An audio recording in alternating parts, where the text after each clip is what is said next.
Okay, today we are going to start next topic of chapter of probability, that is random variable and probability distribution. Random variable और probability distribution जो है ये deal करता है हमारे पास number of elements के साथ। अभी तक हम लोग जो प्रोबेबिलिटी करते आए हैं उसमें हमारे पास होते हैं इवेंट्स, ठीक है।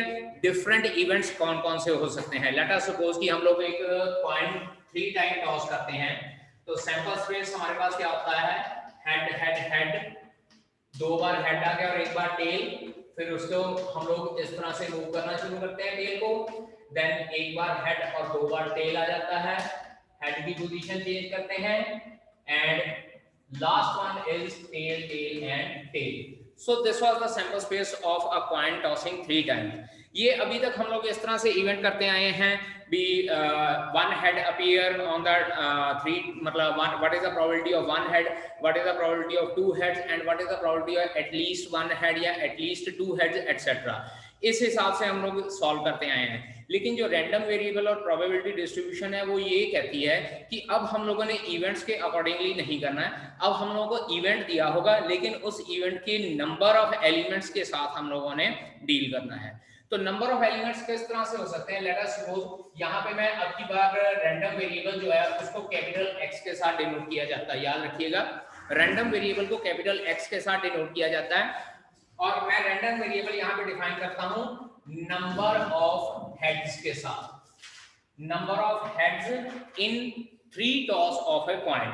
अब यहाँ पे देखिए 3 टॉस ऑफ ए कॉइन में मेरे पास ये सारा सैंपल स्पेस आया है। क्वेश्चन हम लोग करते थे 1 हेड फाइंड आउट कीजिए प्रोबेबिलिटी, 2 हेड्स की प्रोबेबिलिटी फाइंड आउट कीजिए। लेकिन अब जो रैंडम वेरिएबल है वो ये नहीं कहता कि 1 हेड क्या है, 2 हेड क्या है। रैंडम वेरिएबल कहता है कि find out the number of heads, ठीक है।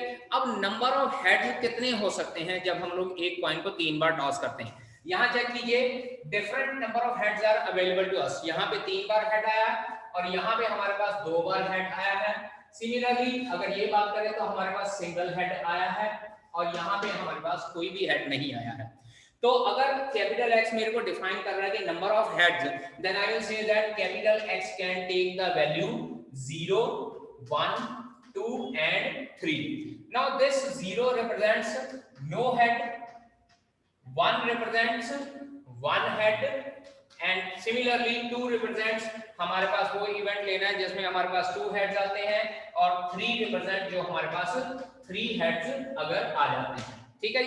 अब why we call it as random variable, एक बार याद रखिएगा कि random variable is somewhere associated with the term function। Function में हमारे पास क्या होता है कि फंक्शन में हमारे पास ये होता है कि अगर हम लोग एक एलिमेंट को यूनिक एलिमेंट के साथ एसोसिएट करते हैं तो रैंडम वेरिएबल क्या होता है, रैंडम वेरिएबल में होता है कि जिसमें डोमेन तो हमारा सैंपल स्पेस के एलिमेंट होते हैं, कोडोमेन और रेंज जो है वो भी सैंपल स्पेस के एलिमेंट होते हैं but in different manner. In different manner का मतलब क्या है कि जब मैं बात कर रहा हूँ 0 हेड, 1 हेड, 2 हेड और 3 head, let us talk about कि 0 हेड, तो मेरे पास ये वाला एलिमेंट आ रहा है। उसके बाद I talk about 1 head, 1 head में मेरे पास ये एलिमेंट्स आ रहे हैं, 2 हेड में मेरे पास ये सारे के सारे एलिमेंट आ रहे हैं और 3 हेड में मेरे पास ये एलिमेंट आ रहे हैं। यानी कि 0 is associated with this element, 1 is associated with this element, 2 is associated with this element and 3 is associated with this element. It means each and every element is associated with some different unique element in the sample space. तो इसका मतलब क्या है कि capital X को हम लोग to somewhere we can say that this is a kind of function. So that is why it is known as random variable, क्योंकि इसमें हमारे पास different values हो सकती हैं। और एक बात और बता दूं कि रैंडम वेरिएबल कोई एक नहीं होता है, एक सैंपल स्पेस में हम लोग मोर देन 1 रैंडम वेरिएबल भी एक्सप्लेन कर सकते हैं।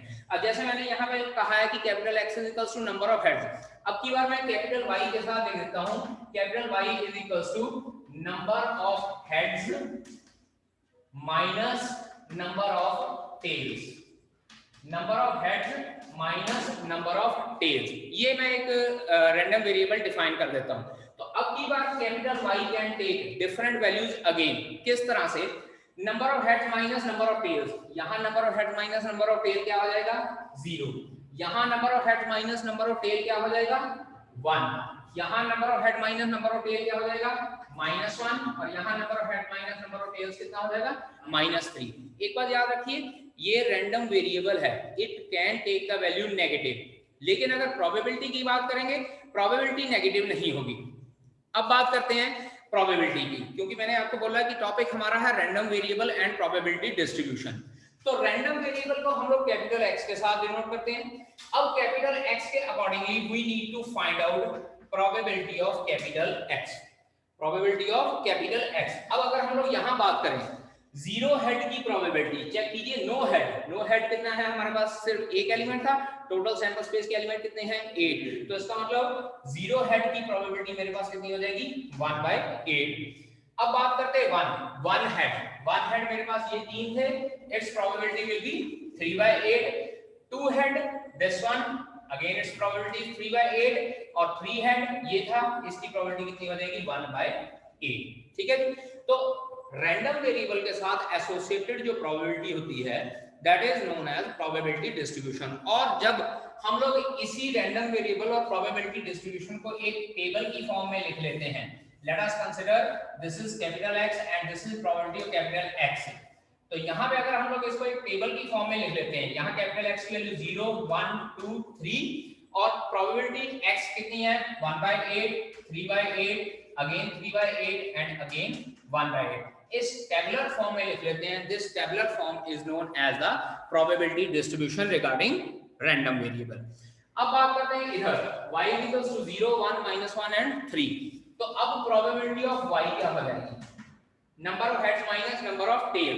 0 कहां से हो जाएगी, number of head minus number of tail, 0 कहां से आ जाएगा, number of head minus number of tail, 0 आ रहा है। पहले तो ये बताइए कि 0 आ सकता है कि नहीं आ सकता, इसमें नहीं आ सकता। तो यहाँ पे इसका मतलब क्या है कि ये चीज हमारी गलत है। तो यहाँ पे पहले ये चीज बहुत ध्यान से, मैंने जानबूझकर यहाँ पे y इक्वल्स टू 0 लिखा था, ये चीज आप लोगों ने बहुत ध्यान से देखनी कि जो डेफिनेशन आपको लिखी है आपने उस डेफिनेशन के अकॉर्डिंगली लिखना है। Number of head minus number of tail, यहाँ तो हमारे पास 3 हेड है, 2 हेड 1 टेल है, 1 हेड 2 टेल है और तीनों की तीनों टेल है। तो यहाँ पे अगर हम लोग number of head minus number of tail करते हैं तो एग्जैक्ट वैल्यू सबसे पहले मेरे पास आती है 3, क्योंकि 3 हेड है, इसमें से टेल कोई नहीं है तो ये 0 हो जाएगा। उसके बाद 2 हेड माइनस 1 टेल 1 हो जाएगा, 1 हेड माइनस 2 टेल -1 हो जाएगा, 0 हेड माइनस 3 टेल -3 हो जाएगा। ये चीज जरूर ध्यान में रखना है कि आप प्रोबेबिलिटी डिस्ट्रीब्यूशन में जब आप रैंडम वेरिएबल को डिफाइन करते हो तो उसके अकॉर्डिंगली आपने उसकी वैल्यूज एग्जैक्ट निकालनी है। अब y इज इक्वल्स टू 3, इसकी प्रोबेबिलिटी क्या है, 3 मतलब 3 का डिफरेंस, दैट वाज 1/8।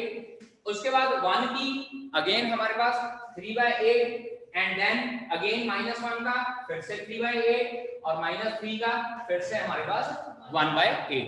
तो अगर हम लोग इसको प्रोबेबिलिटी के रैंडम वेरिएबल और उसकी प्रोबेबिलिटी को एक टेबुलर फॉर्म में लिख देते हैं, then that will become equals to probability distribution of the random variable. अब यहाँ पे एक मोस्ट इंपॉर्टेंट थिंग हमारे पास आती है चेक करने के लिए। इसको इन क्वेश्चन में हम लोग चेक भी कर सकते हैं कि हम लोगों ने आंसर सही निकाला है या नहीं निकाला है। तो इसको चेक करने का तरीका ये होता है कि जब भी रैंडम वेरिएबल की प्रोबेबिलिटी निकाली जाती है ना, तो वो सारी प्रोबेबिलिटी का सम हमारे पास जो है 1 होना चाहिए। अगर उस प्रोबेबिलिटी का सम 1 नहीं आता, इट मींस आपने या तो रैंडम वेरिएबल गलत डिफाइन किया है या आप लोगों ने प्रोबेबिलिटी गलत फाइंड आउट की है ना। चेक कीजिए 1/8 + 3/8 + 3/8 + 1/8, हमारे पास कितना आंसर आ रहा है 8/8, आंसर 1 आ रहा है। Similarly here 1/8 3/8 3/8 and 1/8, again answer हमारे पास 1 आ रहा है। It means our probability distribution is correct और random variable भी हम लोगों ने exact define की। अगर हमारा ये आंसर 1 नहीं आया तो it means कहीं ना कहीं हम लोगों ने या random variable गलत define किया है या हम लोगों ने क्या किया कि उसकी probability गलत find out की है। ठीक है जी। Exercise 13.4 first question. अब बेटा यहाँ पे जो फर्स्ट क्वेश्चन है इसमें हम लोगों को सिर्फ ये कहा गया है state which of the following are not the probability distribution of a random variable, give reason for your answer.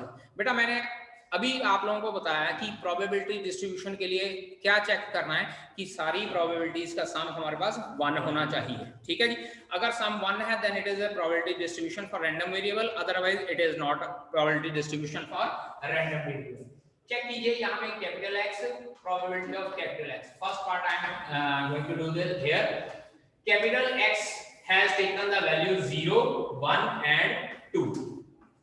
अब probability of x for 0 is 0.4, then for second 0.4 and then for third is 0.2. यहाँ पे check कीजिए summation probability of capital X, मैं directly सिर्फ second row की बात कर रहा हूँ. summation probability of x 0.4 plus 0.4 plus 0.2, answer मेरे पास 1 आ रहा है. therefore px is probability distribution for given random variable, for given random variable. Okay जी. अब इसी तरह से अगर हम लोग सेकंड पार्ट की बात करें, सेकंड पार्ट में चेक कीजिए 0.1, 0.5, 0.2, माइनस 0.1 एंड 0.3. अब अगर बेटा एक चीज यहाँ पे देखिए, यहाँ पे अगर हम लोग summation probability of x find out करते हैं, चेक करिए, अगेन इसका आंसर 1 आ रहा है.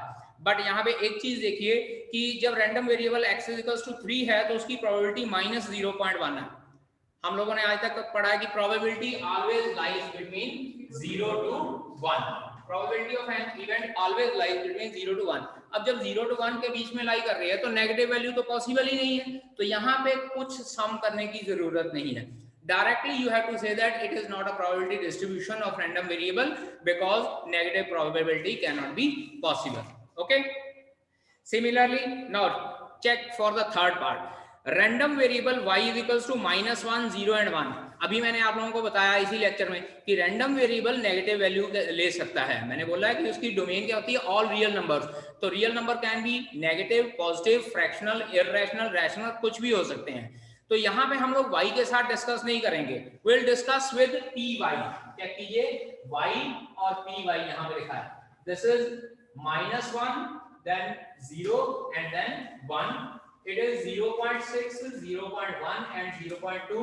चेक करें यहाँ पे summation py 0.6 plus 0.1 plus 0.2, answer मेरे पास आता है बेटा जी 0.9, which is not equals to 1, which is not equals to 1, hence it is not a probability distribution. Understand बेटा जी? An urn contain 5 red and 2 black balls. 2 balls are randomly drawn. पहले यहाँ पे लिख लेते हैं, हमारे पास 5 रेड बॉल्स हैं और 2 ब्लैक बॉल्स हैं. 2 balls are drawn randomly. Let capital X represent the number of black balls.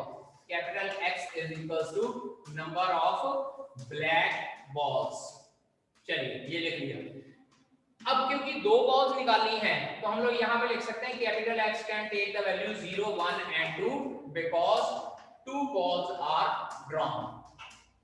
2 balls are drawn और 0, 1 and 2 क्या रिप्रेजेंट करता है बेटा जी, capital X is number of black balls. 0 represent की 0 ब्लैक बॉल आई है, 1 रिप्रेजेंट की 1 ब्लैक बॉल आई है एंड 2 रिप्रेजेंट की दोनों ब्लैक बॉल आई है. What are the possible values of X? So these are the possible values of capital X. And is capital X a random variable?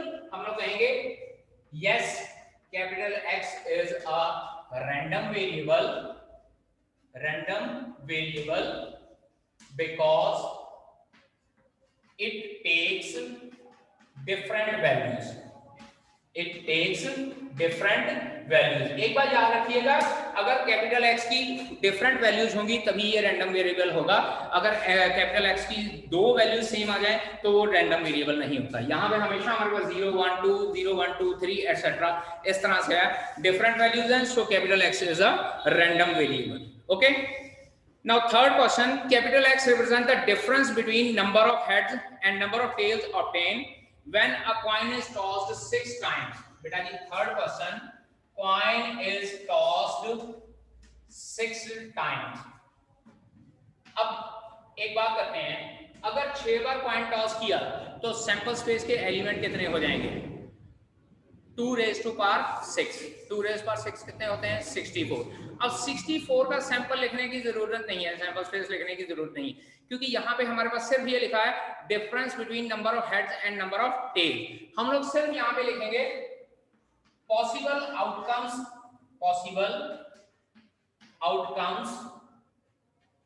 Are of the form, क्योंकि मैं exact outcome नहीं लिखा इसलिए यहाँ पे लिख रहा हूँ word possible outcome are of the form 1, 2 3 4 5 6, उसके बाद 1 2 3 4 5 और एक टेल आ जाएगा, देन 4 हेड 2 टेल्स, उसके बाद 3 head 3 tail, then 2 head 4 tails and 1 head 5 tails, और उसके बाद सारी की सारी टेल। नाउ यहां पे अब हमसे पूछा गया है कि what are the possible values of capital X. अब कैपिटल एक्स की पॉसिबल वैल्यूज क्या हो सकती हैं? Difference between number of heads and number of tails. यहां नंबर ऑफ हेड और नंबर ऑफ टेल्स में कितना डिफरेंस है? 0 है, so capital X can take the value 0।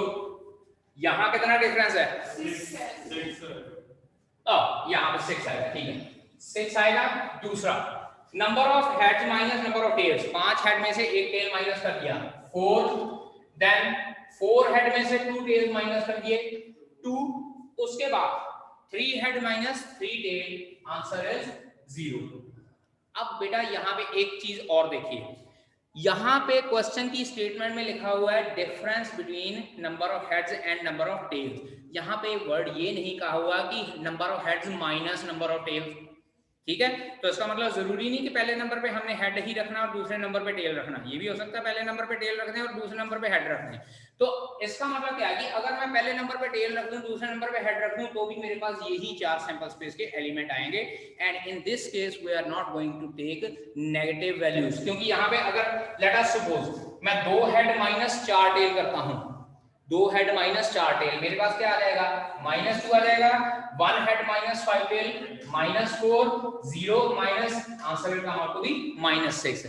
ये तभी आएगा अगर हम लोग सिर्फ एक ही पॉसिबिलिटी रखते हैं कि हेड को आगे रखना और टेल को पीछे रखना, लेकिन यहाँ पे हम लोगों को सिर्फ ये बात कही गई है कि difference between number of heads and number of tail, so we are going to take only the positive values 6 4 2 and 0। और ये 6 डिफरेंस हो सकता है कि हेड माइनस टेल या टेल माइनस हेड, 4 हो सकता है कि हेड माइनस टेल या tail minus head, so we are not going to take here the negative terms. Understand? Fourth question, these question onward ये 3 मार्क्स के लिए हमारे पास इंपॉर्टेंट होते हैं। Find the probabilities distribution on number 1 number of heads in 2 tosses of a coin. सबसे पहले sample space बना लेते हैं, 2 tosses of a coin, head head, head tail, tail head and tail tail, ठीक है जी? This is the sample space. Capital X हम लोगों को कहा number of heads in 2 tosses of coin, number of heads, so capital X can take the value 0 1 and 2, यानी कि 2 tosses में 0 हेड आ गया, 1 हेड आ गया या 2 हेड आ गया, ठीक है जी? अब प्रोबेबिलिटी डिस्ट्रीब्यूशन के accordingly therefore probability capital X is equal to 0, यानी कि दोनों बार हमारे पास हेड नहीं आया है, और अगर दोनों बार हेड नहीं आया then what we need to do? दोनों बार हेड नहीं आया बता जी, what we need to do? 0 head मतलब क्या हो जाएगा? मेरे पास सिर्फ यही हो जाएगा 1/4। उसके बाद probability of capital X is equals to 1, head हमारे पास 1 है, 2/4, मैं जानबूझ के इसको कैंसिल आउट करके 1/2 नहीं लिख रहा हूं, ठीक है? After that probability of capital X is equals to 2, it will come out to be 1/4। तो प्रोबेबिलिटी डिस्ट्रीब्यूशन क्या हो जाएगा? इस तरह से लिखना है, capital X and probability of capital X, here 0 1 and 2, and here it will be 1/4 2/4 and 1/4, और इन सबको आप लोग ऐड करके देख लीजिए, हमारे पास आंसर 1 आ रहा है, so this probability distribution is correct. इसके बाद सेकंड पार्ट की बात करते हैं। In the second part number of tail in the simultaneous tosses of 3 coins.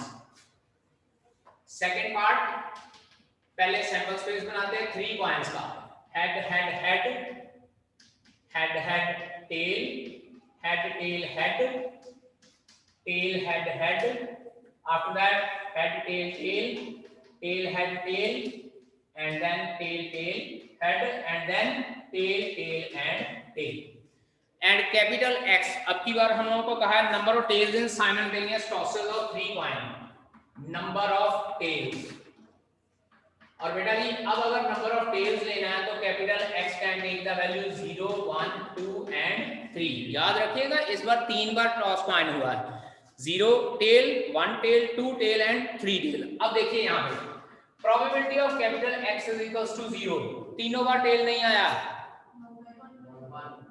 1/8, ठीक है जी। Now probability of capital X is equals to 1, 3/8. Probability of capital X is equals to 2, 3/8, and probability of capital X is equals to 3, 1/8. So X और उसके बाद probability of X. So it will come out to be 0, 1, 2, 3, and our answer will be 1/8, 3/8, 3/8 and again 1/8। और आप लोग check कर सकते हैं यहाँ पे फिर से हमारा सम जो है 1 आ रहा है। From a lot of 30 bulbs which includes 6 defective, a sample of 4 bulbs is drawn at random with replacement। with replacement मतलब बार बार से निकाल रहे हैं, एक निकाला उसके बाद वापस रख दिया, दूसरा निकाला वापस रख दिया, मतलब क्या कि हमारे पास total number of bulbs remains the same। Find the probability distribution of number of defective bulbs। अब देखिए यहाँ पे क्या लिखना है, टोटल bulbs हमारे पास कितने हैं, टोटल bulbs 30, इसमें से डिफेक्टिव कितने हैं, डिफेक्टिव 6 हैं, तो प्रोबेबिलिटी ऑफ डिफेक्टिव बल्ब्स कितनी हो जाएगी, 6/30 मतलब 1/5, और प्रोबेबिलिटी ऑफ नॉन डिफेक्टिव कितनी हो जाएगी, 1 - 1/5 इज इक्वल्स टू 4/5। अभी मैं आप लोगों को एक्सप्लेन करता हूं, अब मैंने इसको इस तरह से क्यों निकाला, क्योंकि पिछले क्वेश्चन में हम लोग सैंपल स्पेस बना लेते हैं तो हमारे पास हो जाएगा, लेकिन यहाँ पे 30 बल्ब है, उसका सैंपल स्पेस बनाना थोड़ा डिफिकल्ट होता है। तो अब यहाँ पे हम लोग पहले डिफेक्टिव बल्ब की प्रोबेबिलिटी निकाल लेते हैं, नॉन डिफेक्टिव बल्ब की प्रोबेबिलिटी निकाल लेते हैं। Now capital X is given as probability distribution on number of defective bulbs.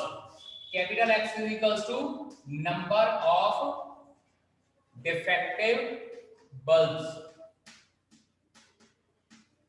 तो यानी कि capital X can take the value 0, 1, 2, 3 and 4, मतलब क्योंकि 4 हम लोगों ने यहाँ पे लिए हुए हैं तो 4 बल्ब निकालने हैं, तो 0 का मतलब होता है कि चारों बार हमने बल्ब निकाला, 0 डिफेक्टिव बल्ब निकला, 1 निकाला मतलब 1 डिफेक्टिव बल्ब, उसके बाद 2 means 2 defective bulb, 3 means 3 defective bulb and 4 means 4 defective bulb. अब बात करते हैं probability of capital X is equals to 0।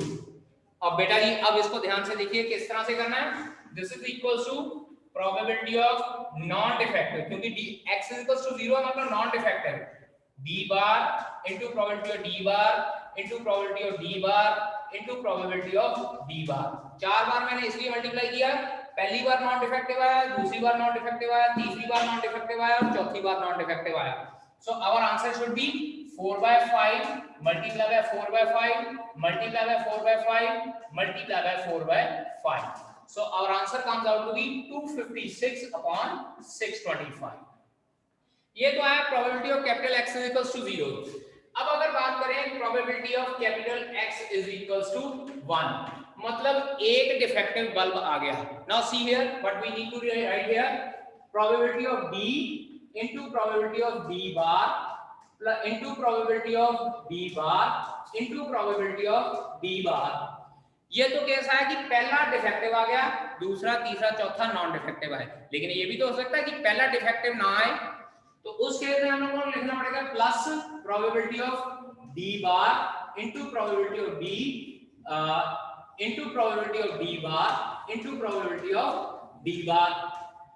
Similarly plus probability of D bar, probability of D bar, probability of D into probability of D bar, and in the fourth case चौथे number पे चला जाए plus probability of D bar, probability of D bar, probability of D bar into probability of D। 4 case बने, अब इन सबका value हम लोगों को पुट करनी है, 1/5 multiply by 4/5 into 4/5 into 4/5, ठीक है, plus 4/5 into 1/5 into 4/5 into 4/5, plus अगला करते हैं 4/5 into 4/5 into 1/5 into 4/5, and last case 4/5 into 4/5 into 4/5 into 1/5, और इन सब लोगों को आपस में मल्टीप्लाई करके ऐड करना है। 4 4 16 4 64 divided by 625 plus 64 divided by 625 plus 64 divided by 625 plus 64 divided by 625. So our answer comes out to be again 256 divided by 625. ठीक है। अब दूसरा मेथड, इसमें एक और चीज देखिए ध्यान से, यहाँ पे देखिए हर बार मेरे पास तीन नॉन डिफेक्टिव और एक डिफेक्टिव आ रहा है, तो इतना सारा कुछ लिखने की बजाय डायरेक्टली मैं probability of capital X is equal to 1 को इस तरह से लिख सकता हूं, 4 multiply by 1/5 into 4/5 into 4/5 into 4/5, क्योंकि हर एक बार मेरे पास यही आ रहे थे, तो उसका आंसर भी हमारे पास 256/625 आ जाएगा। सिमिलरली जब हम लोगों ने probability of capital X is equal to 2 find out करना है, probability of capital X is equal to 2, अब देखिएगा 2 डिफेक्टिव 2 नॉन डिफेक्टिव, 2 डिफेक्टिव और 2 नॉन डिफेक्टिव, इसमें हमारे पास 6 केस बनते हैं, तो उसको हम लोग डायरेक्टली 6 से मल्टीप्लाई करके फाइंड आउट कर सकते हैं। Similarly probability of capital X is equal to 3, ठीक है, तो 3 में हमारे पास क्या हो जाएगा, इसको अगर मल्टीप्लाई करना होगा ना तो 6 into 1/5 into 1/5 into 4/5 into 4/5 करेंगे, ठीक है, and ultimately this will come out to be 96/625, and when x is equals to 3, 3 defective और एक नॉन डिफेक्टिव, वो सिमिलर हो जाएगा x इज इक्वल्स टू 1 के, लेकिन वहां पे हमारे पास क्या हो जाएगा, probability of capital x is equals to 3 will be 4 multiply by 1 by, यहां पे लिखेंगे हम लोग, अगर probability of capital x is equals to 3 लेते हैं, it will be 4 multiply by 1/5 multiply by 1/5 multiply by 1/5 multiply by 4/5, और सिमिलरली हम लोग कैपिटल x इक्वल्स टू 4 के लिए फाइंड आउट कर सकते हैं, और उसके बाद आप लोगों ने सारा टेबल ड्रॉ कर लेना है, और टेबल ड्रॉ करने के बाद आपके पास प्रोबेबिलिटी डिस्ट्रीब्यूशन आ जाएगी। इसके बाद सम टोटल करके देखिए, अगर आंसर 1 आता है then your answer is correct, otherwise may be कहीं ना कहीं मिस्टेक हो जाती है, इतनी बड़ी कैलकुलेशन में मिस्टेक होने के चांसेस बढ़ जाते हैं, so you have to do calculation very carefully, और बहुत केयरफुली आप लोगों ने प्रोबेबिलिटी भी फाइंड आउट करनी है, ठीक है जी। So that's all from my side for today's lecture. In tomorrow we'll discuss few more questions from this exercise. ठीक है?